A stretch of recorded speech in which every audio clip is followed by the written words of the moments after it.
અમેરિકાના લોસ એન્જલિસમાં લૂંટફાટ, માર્ગો પર આગજંપી, તોડફોડ, મેયરે કર્ફ્યુ લગાવ્યો. અમેરિકન પ્રમુખ ડોનાલ્ડ ટ્રમ્પે બીજા કાર્યકાળમાં સત્તા પર આવતા જ ગેરકાયદે વસાહતીઓ વિરુદ્ધ આકરી નીતિ અપનાવી છે. જો કે તેમની નીતિઓનો ઘર આંગણે જ હિંસક વિરોધ થવા લાગ્યો છે અને અમેરિકામાં ગૃહયુદ્ધ જેવી સ્થિતિ સર્જાઈ છે. ટ્રમ્પની ગેરકાયદે વસાહતીઓને તગેડી મૂકવાની નીતિના વિરોધમાં લોસ એન્જલિસમાં 4 દિવસથી ચાલતા રમખાણો શાંત કરવામાં પ્રમુખ ટ્રમ્પ નિષ્ફળ ગયા છે.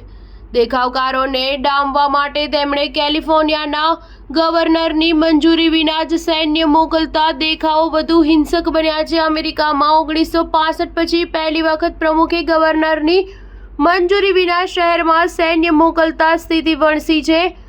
અમેરિકન પ્રમુખ ડોનાલ્ડ ટ્રમ્પે બીજા કાર્યકાળની સત્તા સંભાળ્યાના બીજા દિવસથી ગેરકાયદે વસાહતીઓને દેશમાંથી તગેડી મૂકવા માટે સૌથી મોટું અભિયાન ચલાવ્યું છે. સેંકડો ગેરકાયદે વસાહતીઓની ધરપકડ કરીને તેમના વતન ધકેલવામાં આવી રહ્યા છે. આ અભિયાનના ભાગરૂપે ઇમિગ્રન્ટ્સ એન્ડ કસ્ટમ વિભાગે લોસ એન્જલિસમાં શુક્રવારે દરોડા પાડી 118 ગેરકાયદે વસાહતીઓની અટકાયત કર્યા પછી શહેરમાં પ્રમુખ ટ્રમ્પના વિરોધમાં ફાટી નીકળેલી રમખાણો વધુ વકર્યા છે.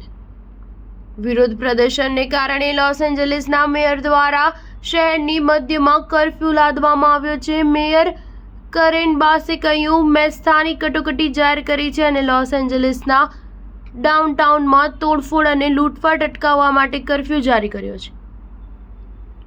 કર્ફ્યુ મંગળવારે રાત્રે 8 વાગ્યાથી બુધવારે સવારે 6 વાગ્યા સુધી અમલમાં રહેશે. ગ્લેમર અને ચમકદમક માટે વિશ્વવિખ્યાત લોસ એન્જલિસમાં અત્યારે દેખાવકારોએ ભારે તોફાન મચાવ્યું છે. દેખાવકારોએ હાઈવે પર કબજો કર્યો છે અને વાહનો, ટાયરો સળગાવવાથી લઈને તોડફોડ સાથે ટ્રમ્પની નીતિઓની ઉગ્ર વિરોધ કરી રહ્યા છે. સામે પોલીસ પણ દેખાવકારો પર નિયંત્રણ મેળવવા માટે ગોળીબાર કરી રહી છે.